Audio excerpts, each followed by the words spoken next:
নমস্কার বন্ধুরা, আমাদের চ্যানেলে আরও একটি চমকপ্রদ গল্প নিয়ে আমরা হাজির হলাম। মা বাবার নাম শকুন্তলা রেখেছিল কারণ সে খুব সুন্দর দেখতে ছিল। শকুন্তলা জন্মের পর থেকে আত্মীয় পরিজনের মুখে মুখে ফিরত, যেদোকে মেয়ের বিয়ের জন্য ভাবতে হবে না। স্বর্গের উর্বশী দেখতে কেমন না জানলেও বুঝতে পারে মেয়ে তার সত্যিই সুন্দরী। তখন খুব কম বয়স ছিল, কিন্তু সবাই বলে ওর এখন বিয়ের ব্যবস্থা করা উচিত। মানিক অর্থাৎ যাদবের বড় ছেলে লেখাপড়ায় মিথ্যে সময় নষ্ট না করে বাপের সঙ্গে কাজে লেগে গেছে। অনেক ভেবেচিন্তে 5 জনের মতামত নিয়ে মানিকের মতো লক্ষ্মী, দুর্গা বা খেন্তি নয়, মেয়ের নাম রেখেছে শকুন্তলা। প্রতিবেশীদের মুখে সেই নাম সংক্ষিপ্ত হয়ে কুন্তিতে দাঁড়িয়েছে। বাড়িতেও কুন্তি বলে ডাকা হয়। মাথা নিচু করে কলেজে যায় এবং যথাসময়ে নিঃশব্দে বিয়ে পাশ করলো। এখন সমস্যা, লেখাপড়া হলো, বয়সও কম হলো না। পথে ঘাটে ছেলে ছোকরাদের ছোকছোকানি থেকে বাঁচাতে শকুন্তলার বিয়ের কথা ভাবতে হয়। বিয়ের কথা শুনে শকুন্তলা তো অবাক হয়ে যায়। সে ভাবতে পারেনি যে এত তাড়াতাড়ি বিয়ে দেওয়া হবে। তবে এর পেছনে একটা গল্প ছিল। তার মায়ের বিয়ে 22 বছর বয়সে হয়েছিল। তার মা মনে করে যে মেয়েরা যত সুন্দর দেখতে হবে তত তাড়াতাড়ি তার স্বামীর মন জয় করতে পারবে। আর কম বয়সী মেয়েরা বেশি সুন্দর হয়। যত বয়স বাড়ে তত শরীরে চর্বি জমে আর মেয়েরা মোটা হয়ে থাকে, তাদের সৌন্দর্য কমে যায়। বিয়ের সময় মেয়েদের সৌন্দর্য দেখা হয়, আর না হলে টাকা। মেয়েরা সুন্দর দেখতে হলে তারা খারাপ শ্বশুরবাড়িতেও ঠিক নিজেদের জায়গা করে নিতে পারে। শকুন্তলা জানে না মায়ের এই কথাগুলো ঠিক না ভুল, কিন্তু সবাই এটাই বলে যে মা ঠিক বলেছে। শকুন্তলার অবশ্য বিয়ে নিয়ে কোনো উৎসাহ ছিল না। তখন সে অত শত কিছুই বুঝতো না। মেয়েকে ডেকে চুপি চুপি বলল, হাঁটার সময় এত পাছা দোলাস কেন? শকুন্তলা বিব্রত হয়ে মায়ের কথা শুনে, আহা, আমি কি ইচ্ছে করে দোলাই? দুললে কি করব? বাস্তবিক শকুন্তলা যখন হাঁটে পাছা জোড়া জ্যান্ত খরগোশের মতো নাড়াচড়া করে। এতে যে পুরুষ মানুষের বুকে কেমন নাড়া দেয় অবশ্য শকুন্তলা বুঝতে পারে না। বিয়ের কয়েক মাস আগে শকুন্তলার মা চিন্তা ভাবনা করে পিসির বাড়িতে রেখে দিয়ে যায়, আর পিসিকে বলে যায় যে সব শিখিয়ে পড়িয়ে দিতে, কারণ বাড়িতে শুধু শকুন্তলা তার মা থাকতো, কিন্তু পিসির বাড়িতে অনেক মেয়েরা থাকতো। মা বলতো যে মেয়েদের সাথে থাকলেও সব শিখে যাবে। কি করে সংসার করতে হয়, কি করে রান্না করতে হয়, কি করে ছাড়তে হয়, কার সাথে কীভাবে কথা বলতে হয়, ওরা সব শিখিয়ে দেবে। শকুন্তলাকে এমনভাবে ট্রেনিং দেওয়া হচ্ছিল যেন মনে হচ্ছিল সে কোনো যুদ্ধে যাচ্ছে। পিসির বাড়িতে তার সময় ভালোই কাটে। ওখানে তার বয়সী আরও অনেক মেয়ে ছিল, 3-4 জন বোনও ছিল। তাছাড়া পাড়ার অনেক মেয়েই সেই বাড়িতে আসতো। তার পিসি তাকে অনেক ভালো ভালো জিনিস শেখায়, যেগুলো সে আগে জানতো না। একদিন যাদবের ছোট শালক পূর্ণেন্দু এক পাত্রের খবর নিয়ে হাজির। কলকাতায় থাকে পূর্ণেন্দু। লেখাপড়ার ব্যাপারটা নিশ্চিত বলতে না পারলেও পাত্র যখন সরকারি পিডব্লিউডি অফিসে কাজ করে তখন ধরে নেওয়া যায় নিশ্চয়ই শিক্ষিত। কলকাতায় নিজেদের বাড়ি, বিধবা মা কয়েক বছর আগে গত হয়েছে। শাশুড়ির গঞ্জনার ভয় নেই, ঝাড়া হাত পা পাত্র। পূর্ণেন্দু দিদি অর্থাৎ মানিকের মা আহ্লাদে গদগদ, বিশেষ করে সম্বন্ধ এনেছে তার ভাই। ছেলের পদবী রায় শুনে শকুন্তলার ভালো লাগে। মামার বাড়ি ভৌমিক, তবু মেনে নেওয়া যায়, কিন্তু নিজের পদবী পছন্দ নয়। ছেলেটা কেমন হবে দেখার জন্য শকুন্তলার মনে বীজকুড়ি কাটে। যাদব সাধারণত লুঙ্গি পরে, রবিবার একটা ধুতি পরল। মানিকের মাও একটা কাচানো শাড়ি পরে। মানিক টাউনে গেছিল মিষ্টি আনতে, একটু আগে ফিরেছে। ছেলে এসে মেয়ে দেখে গিয়ে খবর পাঠায় পাত্রী অপছন্দ নয়। শকুন্তলার মন খারাপ। রঘুনন্দনকে পছন্দ হয়নি তা নয়, কিন্তু কলকাতা অনেক দূর, মা বাবা বাড়ি ঘর ছেড়ে চলে যেতে হবে। আগে কখনো কলেজ ছাড়া বাড়ির বাইরে বেরোয়নি। কোনো কোনো বন্ধুর বিয়ে হয়ে গেছে, বিয়ে নিয়ে একদম কৌতূহল ছিল তা নয়। সব মিলিয়ে শকুন্তলার মনের অবস্থা ঠিক বলে বোঝানো যাবে না। বৌভাতে বন্ধু বান্ধব যারা এসেছিল, খেয়ে দিয়ে যাবার সময় রঘুনন্দনকে চোখ মোটকে বলেছিল, জব্বর মাল বাগিয়েছিস মাইরি। রঘুনন্দন মাল শব্দটা ভালো না লাগলেও মনে খুশি হয়। ভাবছিল কখন হাঙ্গামা মিটবে। কাল সারা রাত শকুন্তলার মুখ দেখেনি, কাল রাত্রি ছিল। আজ রাতে ভালো করে আলাপ করা যাবে। গ্রামের মেয়ে তেমন স্মার্ট নয়, শহরের জল পড়লে সব ঠিক হয়ে যাবে কদিনে।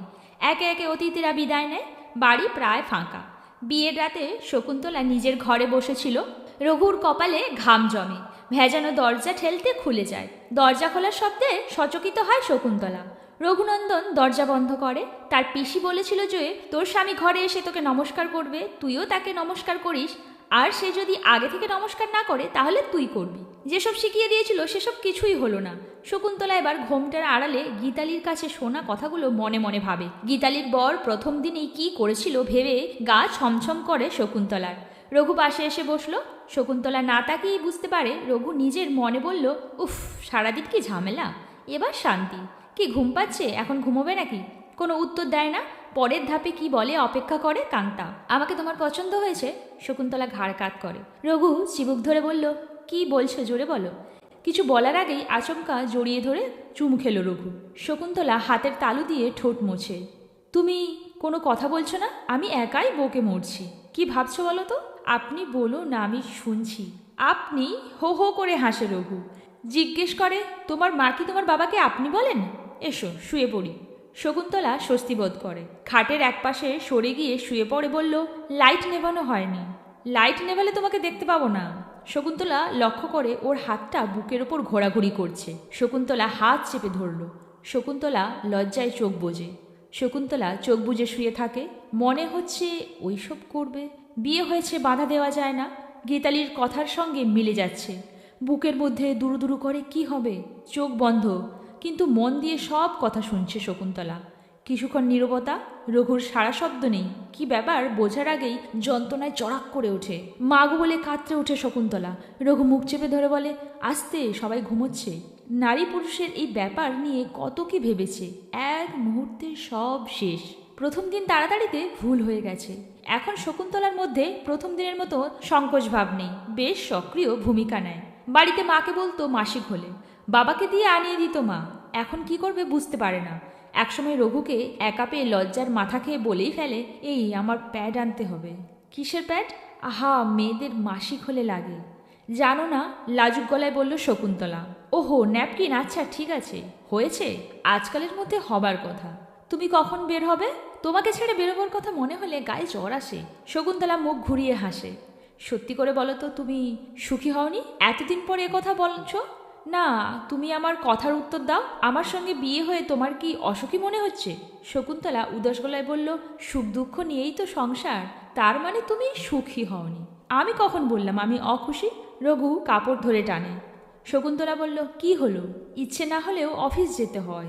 এর মধ্যে অষ্টমঙ্গলায় শ্বশুরবাড়ি হতে ঘুরে এসেছে। মেয়ের শরীরের জেল্লা দেখে শ্যামলী স্বস্তি বোধ করে। একদিন অফিস হতে ফিরে জিজ্ঞেস করে, ও হ্যাঁ, জিজ্ঞেস করা হয়নি, তোমার হয়েছে কি? তারপর বুঝতে পেরে বলল, না গো, হয়নি, চিন্তা হচ্ছে। এর আগে কখনো আমার মাসিকে গোলমাল হয়নি। শকুন্তলা উঠে বাথরুমে চলে গেল। রঘুর চোখে ঘুম নেই। তাহলে কি প্রথম দিনেই গণ্ডগোল হয়ে গেল? ভেবেছিল অত্যন্ত একটা বছর মস্তি করবে, তারপর না হয় ভাবা যাবে। শকুন্তলা পাশে শুয়ে জিজ্ঞেস করে, কি ঘুমিয়ে পড়েছ? রঘু সাড়া দেয় না। বকবক করতে ভালো লাগছে না, শালা প্রথম দিনেই গিলে বসে আছে।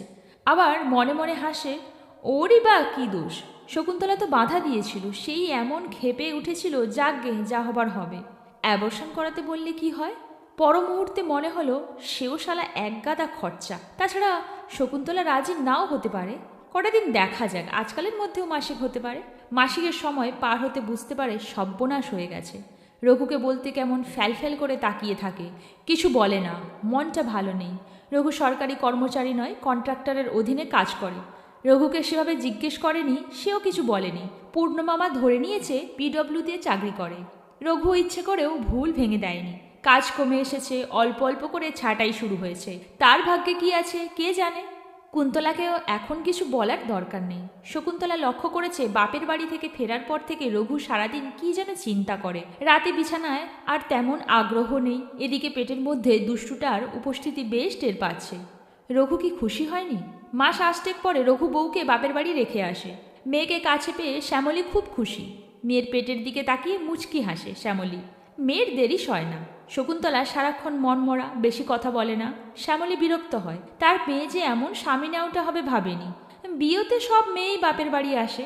জামাই গেছে, অমনি মেয়ের মুখের হাসিও গেছে। কাজকর্ম ছেড়ে বউ আগলে বসে থাকবে। মাসখানেক পর শকুন্তলার একটি ছেলে হলো। খবর পেয়ে পরের দিন জামাই এলো। শ্যামলীর ভালো লাগে না জামাইয়ের ভাবগতিক দেখে। ছেলে হয়েছে শুনে কোনো তাপ উত্তাপ নেই। দেখতে দেখতে সময় পার হয়। রঘু ওই যে ছেলেকে দেখে গেছে, তারপর আর একদিনও আসেনি। কুন্তিও কিছু বলে না। ছেলের যখন 1 মাস বয়স, শকুন্তলা জিদ ধরে কলকাতা যাবে। যাদব অনেক বোঝালো, কিন্তু কে শোনে কার কথা। অগত্যা মানিককে সঙ্গে দিয়ে পাঠিয়ে দিল। বিয়ের মাস, মানিকের এখন খুব ব্যস্ততা। বোনকে কলকাতায় পৌঁছেই দিয়েই চলে আসবে। বেলা বাড়ছে, রঘুর অফিস যাওয়ার তাড়া নেই। সে এখন বেকার। কুন্তলাও বাপের বাড়ি পড়ে আছে, কোন মুখে যাবে? বাইরে কে যেন ডাকছে। দরজা খুলতে দেখলো এক মুখ হাসি নিয়ে দাঁড়িয়ে দেবা, একসময় স্কুলের সহপাঠী। নেমন্তন্ন করলেও বিয়েতে আসেনি। কিরে তুই হঠাৎ? জানিস তো আমাদের লাইনে নানা ঝামেলা, তাই বিয়েতে আসতে পারিনি। দেবা সিনেমা জগতে ঘোরাফেরা করে, দু একটা সিরিয়ালে ছোটোখাটো রোলে দেখা গেছে। বস, চা খাবি তো? চা খেতেই তো বেরিয়েছিলাম, শালা সকাল থেকে লোক আসছে, অভিনয় করতে চায়, চান্স পাইয়ে দিতে হবে। তুই কি করে চান্স পাইয়ে দিবি? দেবার মুখে তার ছেলের হাসি। রঘু বুঝতে পারে না কেন হাসছে দেবা। দেবা বলল, রানা আমাকে খুব খাতির করে। রানাকে? তুমি কোনো খবর রাখো না? রানা দে নামকরা ডিরেক্টর, এই লাইনে সবাই এক ডাকে চেনে। তুই বস, চা করে নিয়ে আসি। দেবা অবাক হয়ে বলে, যাব বাবা, তুমি চা করবে কি? বৌদি নেই? রঘু ভাবে দেবাকে সব বলবে কিনা। ওর অনেক চেনা জানা, অনেক কালের বন্ধু। কি ব্যাপার বলতো? মনে হচ্ছে ডাল মে কুছ কালা হ্যায়। তুই বস, চা নিয়ে এসে সব বলছি। রঘু চা করে কিছুক্ষণ পরে ফিরে এসে দেবার দিকে চায়ের কাপ এগিয়ে দিয়ে বলল, তোর বৌদি বাপের বাড়ি গেছে। মান অভিমান? না, সেসব কিছু না।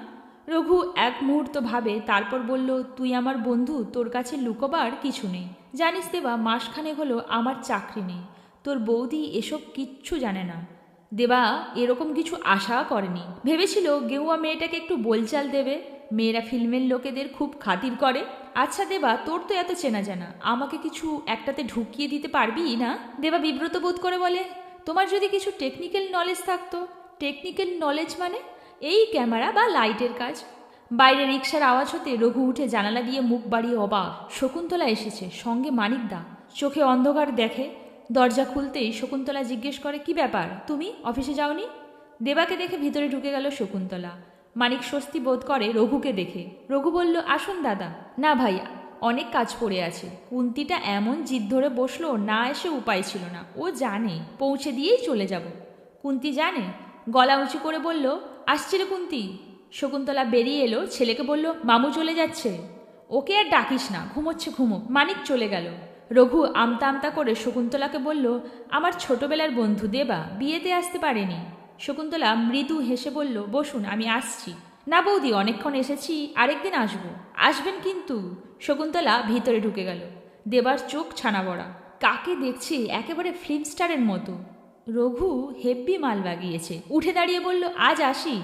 রঘু এগিয়ে দিতে গিয়ে মনে করিয়ে দিল, দেবা দেখিস যদি কিছু করতে পারিস। জমানো টাকায় আর কদিন। দেবা ইতস্তত বোধ করে। রঘু বলল, তোর অনেক চেনা জানা, যদি কিছু মনে না করো একটা কথা বলবো। আমার আবার মন? কি কথা? না মানে, বৌদি যদি সিরিয়ালে অভিনয় করতে চায়, আমি রানাকে বলে দেখতে পারি। কে, শকুন্তলা? রঘু অবাক হয়। গায়ের মেয়ে, ও কি রাজি হবে? তারপর বিছানায় সব কথা শোনার পর শকুন্তলা বুঝতে পারে সে প্রতারিত।